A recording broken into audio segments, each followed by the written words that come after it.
Hello, I'm Jeff Myers, and welcome to Elgin Today. On this edition, the 8th annual Nightmare on Chicago Street takes place this month of October on the 20th.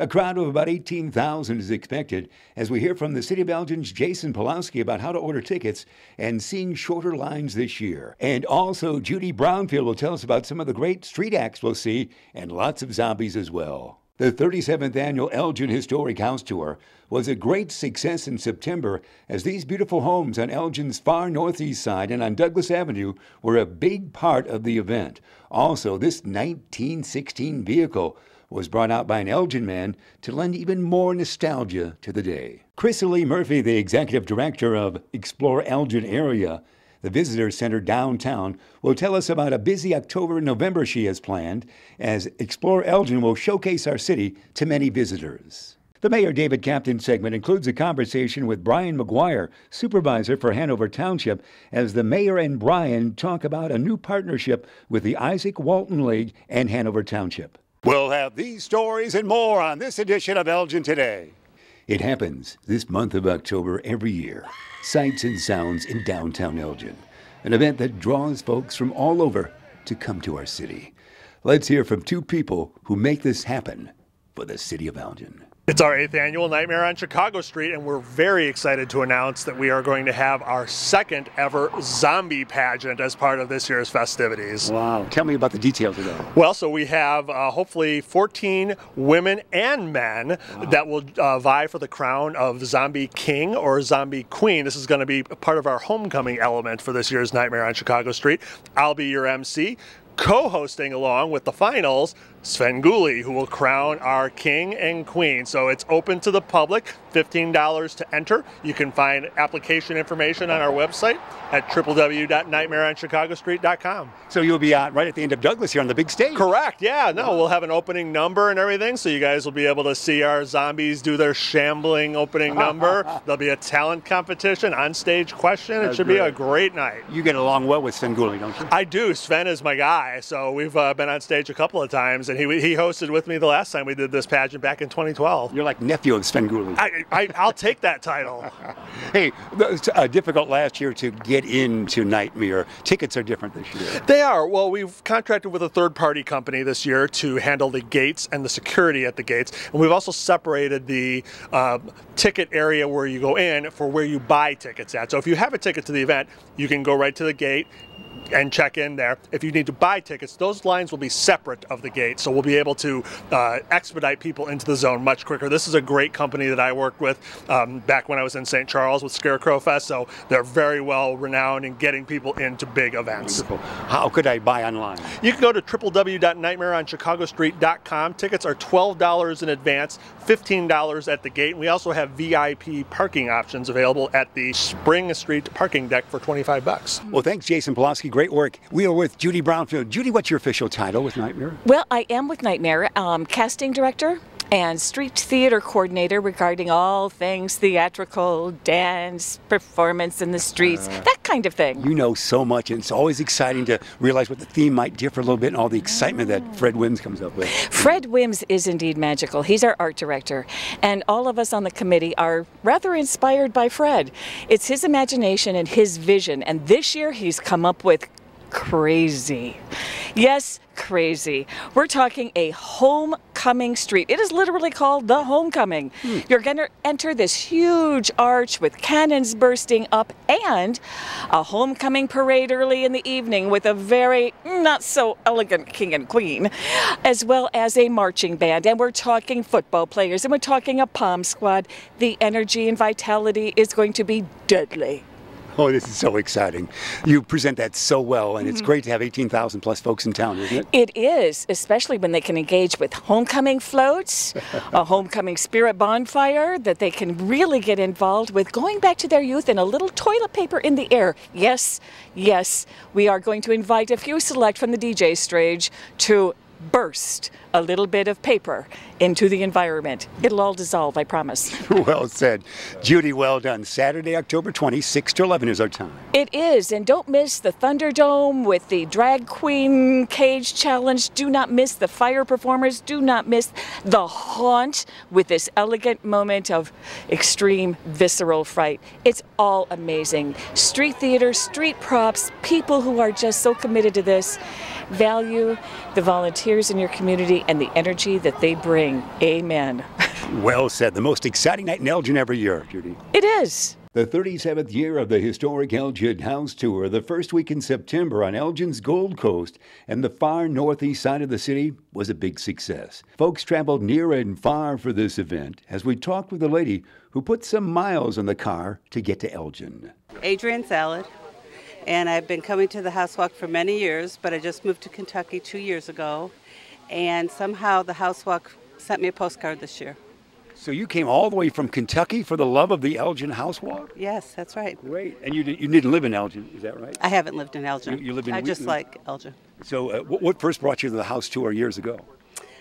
Historic homes. I like historic homes and like touring them. Well, that's so nice. How long a trip is that from Kentucky to Elgin? Oh, it's about 8 hours. Great. Are you spending both days here? No, we're just today. All right. Well, congratulations. What have you seen so far? We've seen the Victorian, which was really beautiful, down the street here on Douglas, and we saw the house near it, which I can't think of the style right now, but they're both with lovely homes. Yeah. Great. We're so delighted you come back. You come to Elgin to see this. This city always looks great to you, doesn't it, Elgin? It looks better every year. Wonderful. Yeah, that's great. What town in Kentucky do you live in? We live on Kentucky Lake, actually, so we're outside of Murray, Kentucky. All right. Well, congratulations. Thanks for coming. And we're getting even your husband is taking video. Look at that. Hello there. So, hello, Kentucky. There we go. Well, thanks. That's great. From Wheaton to Elgin to Kentucky, back to Elgin. So congratulations. Well, thank you. And speaking of cars, an Elgin man was showcasing a classic for the house tour. My name is Mike Ziegler. On the tour down the street around the corner, I've got a 1916 model Chevy model H4 Baby Grand, one of 30 in the world. Wow. So it's kind of a rare car, 102 years old. I'm the second owner by title. Back in New York where it was built, it was sold from New York too, from a dealership, and it came to Wisconsin. Then it came from there to Illinois, and I bought it from the original owner. Now, being the second owner back over there in New York, they had registration, not titles. So when it got to me, I was the second owner. Wow. It was traded in around 1920 at the dealership, sat there for 80 to 85 years. It's got about 16,000 miles on it only. So it didn't move from the dealer for 80 to 85 years? Yes, he had. What was it, a showcase car? It was a showcase car on the floor. I've got pictures of that on the floor. So it's one of 30 in the whole world. I don't know if I mentioned that. So it's very, very rare. Resale value would be great for a car with that little mileage. Do you think that'd make a difference? How long have you had it? I've had it for about 3 years now. And do you bring it out to shows? What do you do with I it? take it to the shows, and I was asked today to bring it to the house walk. So here it sits. Do we ever see you driving around in Elgin in that 1960s? Oh yes, it gets out. It gets out a lot. I've been told that it belongs in a museum, but I say it's a driver. Right. We'll look for you on the tollway, okay? Hey, look on the sidelines. Thank you. It's a great story with that car. Congratulations. Thank you very much. Well, Darlene, this is your home right here. It is. That's so exciting. And it's my wonderful home. You must be delighted when it's part of the house walk. I'm delighted. I mean, it's a little scary. I mean, there are rooms in it that have never been finished, but you know. It's very unique. Describe the front of it to us. It has the gambreled roofs, so it's like the double barn shaped. 1906. The sun porches, there's an upper and lower sun porch in the back that were added 10 years later after the house was built. There is a swimming pool in the backyard. Really? With a diving board, so it's 10 feet deep, you know. The kids love it. And you tell us, how long have you lived here again? 32 years. Wow. And you're lived not on even that Jefferson 4 years before that. Really? Had a house there. Well, it's exciting. The crowd has been, exciting. you've got a huge line here. It's great, yeah. And well, and it's nice and compact. The house walk is nice and compact, so everybody Yeah. can walk to the stuff. And with Old Sherman just around the corner, plenty of parking, so it's a I great know, place. And I know, well, yes. you're on the Elgin's most fashionable street. Yes, the Gold Coast right here in Elgin. Congratulations. This Thank house, you. what do you think a house walk means to the city of Elgin? Well, I think it's just one of the things that we're noted for, you know, and people come from all around, you know. There was one woman in my house this morning that lives in Bartlett, and she has been a docent on the House Walk for like 30 years. Our next segment involves the Visitors Center downtown called Explore Elgin. As this month of October and next month of November, it's a busy time for the center as they have many ways to showcase our city.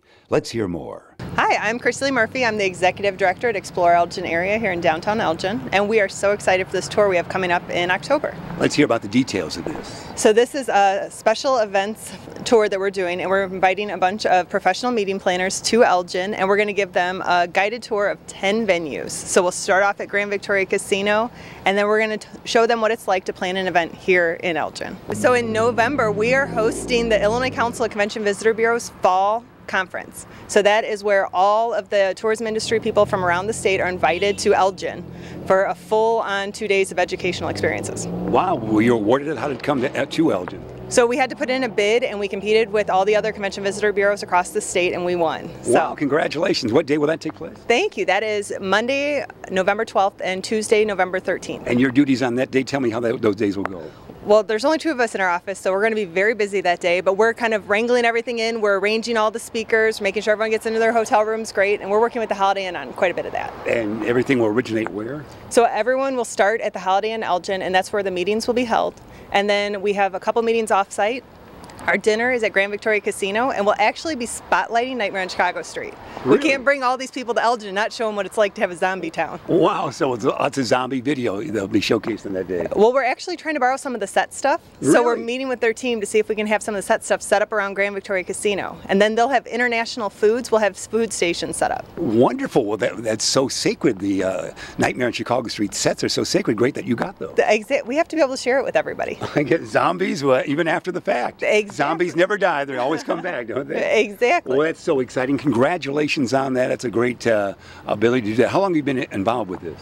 So I've been at the Tourism Bureau here for about 9.5 years, and this is a conference that we've been wanting for a while, and it's just everything worked out this year. So it's going to bring about $12,000 in economic impact to the area. Wow. And imagine the stories they'll take back to their native cities. Exactly, yeah. So we're bringing all the right people. So this will be all the executive directors of tourism bureaus, all the director of marketing, director of sales. So remind us here with your location, our address, and how we would get in contact with you. So we're at 60 South Grove in downtown Elgin, and we are available at exploreelginarea.com. Use the hashtag ExploreElgin, and we usually pick that up on all the social media outlets, or call us at 847-695-7540. And you've got a wonderful assistant, don't you?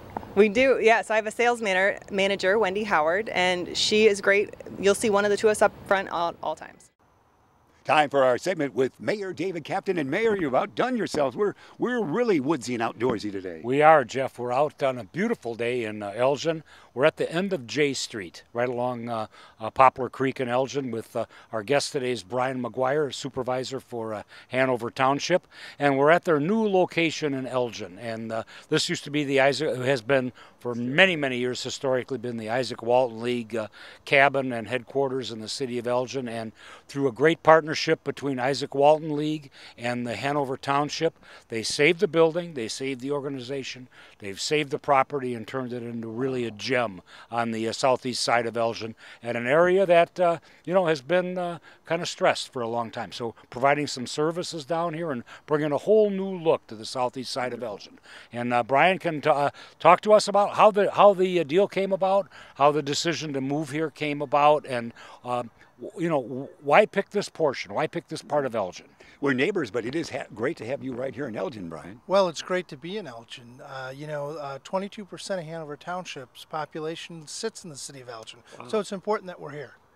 That's great. Well, tell us the time frame and how this came about. We wouldn't have Walton Island, would we, without the Isaac Walton League? That's correct. Yep. So you've saved that memory. Well, the Ikes, as they're affectionately called, had approached the township in 2012 about some issues they were having with the property, and those conversations went back and forth, and after much discussion in 2013 in March, the Ikes turned over the property along with the lodge to the township in exchange for the right for the club to meet on the property for as long as the club existed, and that we would assist them in developing an archery range on the property, which they had put up an archery range but it skipped a few things, and we came in and worked the city and worked out those finer details. So Set them straight, if you will. Absolutely. So the arrow would fly straight. That's right. Well, that's wonderful. And of course, so the Isaac Walton League meet on Tuesdays here, and the archery is Sundays, is it not? That's correct. The Ikes are out here every Sunday afternoon, weather permitting. Not only teaching people about archery, but educating them about the Isaac Walton League as well. So it's a great partnership. That's great. And you did some archery here recently, didn't you? No, I did not. I thought you did. They wouldn't let. I'm never allowed to hold anything like that, like a lethal. You told me you were like Jim Bowie. I can handle Yeah, it. right. Not exactly, but I grew up down in this neighborhood, and as young people, we used to come down here and play. And the Ikes had a great tradition, and I think Elgin, Hanover Township is really going to enhance that and make this a better place for everybody. We made some land. Were negotiations for parkland that the city owned on the east side of Poplar Creek, which runs right behind this building, and made those arrangements with the township. Township's going to maintain those properties. There's some access across some bridges that go from this side of the creek to the other side, and it's really kind of you're right, it's really kind of a woodsy part of the city of Elgin and a corner that a lot of people don't know about. Oh, no question. It's like you're up in Wisconsin right here with the clubhouse behind us. It is. That great cobblestone chimney they have. Absolutely, and the building has been here for a long time, and the Ikes, Sandy and I are members, and it's just could not afford to do it and did not have the manpower to maintain this property anymore. So I think this has really been a blessing for them as well. Allow the Ikes to continue on and allow Brian and the staff from Hanover Township to do the programs that they do. And I think it's important that people understand that Hanover Township provides many different programs than the city of Elgin provides. And Brian, can you fill us in on some of those and what you do for people that live in Hanover Township, and maybe give them a rough edge of where the boundary is up here? All right, you've got duties, young man. I do. The mayor's good about assigning those duties. Hanover Township's borders roughly is Interstate 90 to the Kane County, Cook County line. That county line over to the DuPage County line, run the DuPage County line back to Barrington Road, and Barrington Road back to 90. It's 36 square miles exactly on the map, about 109,000 people. And as the mayor said, Hanover Township is responsible for providing a host of services to our population. Most people know us through our human services, either the food pantry that we operate. The first layer of welfare in the state of Illinois is administered by townships. We do general and emergency assistance. We also have a very large senior program. The township taxpayers in the early 2000s adopted a referendum to fund senior services. We have a beautiful senior center that does recreational programming, transportation, and provides social services to seniors. In addition, we have a community health program, which is a group of nurses that do home visits and medical screenings and work with for clinics before school to get kids immunized and do a host of things on the community health front. We also have a 708 mental health board that funds just under $1 million into social services agencies, many of them that are headquartered in Elgin, but service Hanover Township residents. In addition, our Youth and Family Services does a host of prevention programs. Open Gym is a popular one that is actually held here in the summer. We had just under 1,000 participants come through this year's summer program here at the Ikes property. In addition, we're one of the last places that does family therapy for families. We receive a ton of referrals from police department social workers, school district U46 social workers to help families that are having difficulties. In addition, we also have a tutoring program and a leadership mentoring program, so quite a bit in the youth and family services area. And then we also have a township assessor like all townships. And the one thing we don't have in Hanover is this past spring, our voters did away with the Hanover Township Road District. So the road district is now merged in to the township.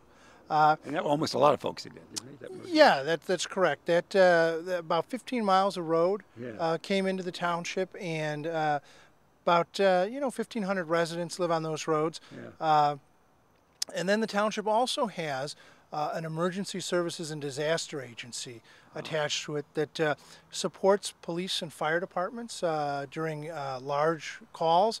and then is trained to operate independently in times of man-made or natural disasters. When folks are calling you, Mayor, and you, Brian, are they calling you at the township office in on 59? Well, depends on the number they dial, but you can certainly reach this office direct. This is the headquarters for our community service, our community and veteran services right here? are headquartered right here, and then the rest of the departments rotate through on a daily basis with general assistance, community health, seniors, veterans affairs. All of those departments do programming out here depending on the day of the week, and folks can check out our website or our app to see what programs are here when.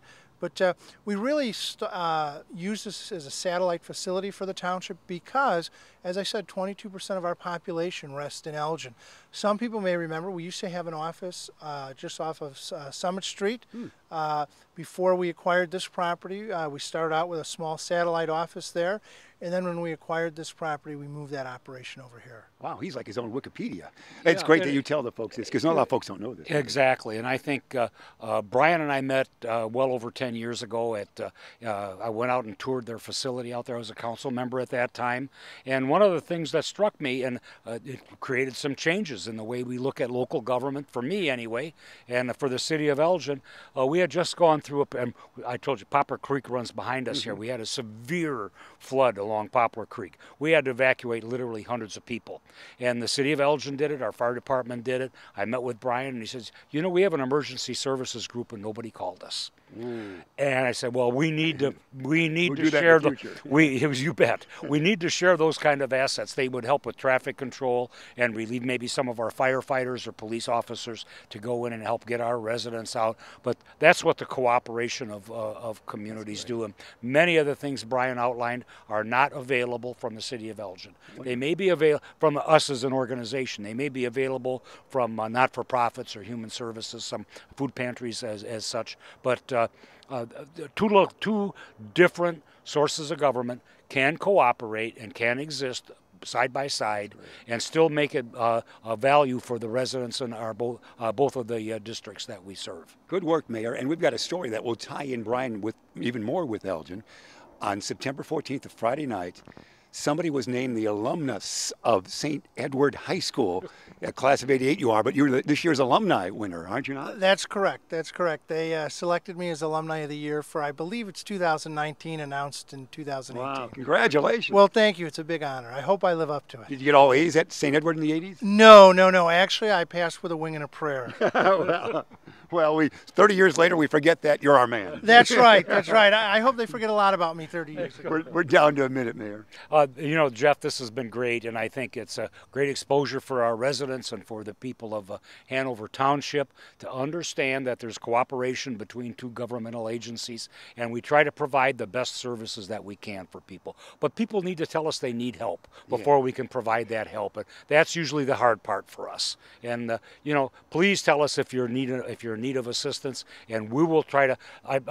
That's my job as mayor. I connect the dots. I don't answer the questions, but I connect the dots, and I'll hook you up with the people that can help you out. And good grades, Brian. Absolutely. Yeah. Hey, we got to scoot out of here. How old is the structure behind us? Do you know? Well, it goes back to the 1930s. 1930s. 1930s. It's beautiful. A lot of folks don't see it. It's great, isn't it? Absolutely, and it's been a part of the neighborhood down here since that time. And the trees over here were planted at that time as part of a memorial to people that served in World War II. So important stuff. Planted trees in your front yard right up the street here, didn't you? I probably did. I probably did a lot of things down here that were not reportable. Right. Brian McGuire, congratulations on your recent award and your great work here. Nice work, Mayor. Jeff, thanks a lot. We'll see you again next month. That's our segment with Mayor David Captain. Let's take a quick look at the pageantry and the excitement of September 14th, St. Edward High School's homecoming football game. Started off by the Dundee Scottish Pipe Band.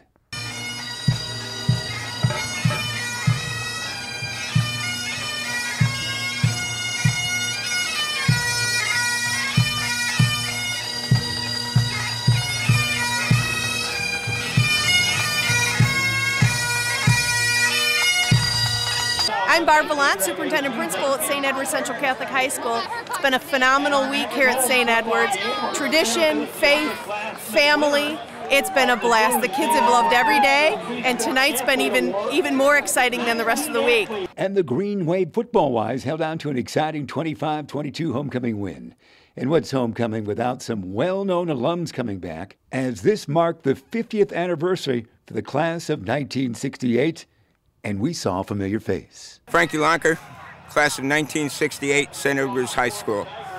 Behind me are my constituents, all here celebrating our 50th reunion.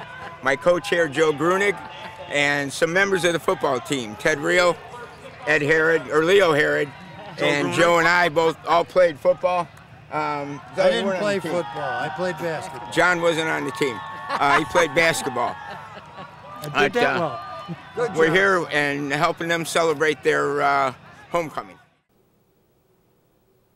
It is our honor to talk with the president of the Elgin Sports Hall of Fame, Ron Lang. Ron, we're at the your golf fundraiser taking place as we talk with you, but we're excited about November 4th, the induction night, and also about the 5 new inductees, sir. We certainly are. We had an election. Over 200 members voted this year. 5 great inductees: Rodney Clifton for baseball, an all-around athlete from Elgin High. We had Richard Hersey, football from Elgin High School. Joel Moore, pitcher from Larkin High School. Kylie Holtz Ross from Larkin High for both softball and basketball. And George Clark, basketball from Elgin High School. George Clark is quite a story. We don't hear a lot about him, but he played with the Trotters, didn't he? Yes, he did. He went from Elgin High out to Wyoming to junior college and then played 3 years for the Harlem Globetrotters and played with them on their international team. He's the class of 60 of Elgin High. The late Don Martin would be the guard that would kind of get him the basketball, wouldn't it? Yes, it's true. I think Don Martin played on that team as well as Roger Leonard. Yeah, that was an outstanding team. George has passed away, but you hope to have relatives here. Is that right? We do. Hopefully we'll have relatives from Minnesota to accept on his behalf. We're looking forward to having representatives here from his family. Some great names. We appreciate all the great members of the Hall of Fame. And George Clark also played in the ABA for the Minnesota Muskies. No one else can probably say that in the Hall, can they? No, that's right. No one from Elgin that I know of played for the Globetrotters or anyone in the ABA. He's a unique individual. November 4th, tell me about the induction night, how that goes. Induction night, again, we'll have a social hour at 5 o'clock, dinner at 6, followed by program.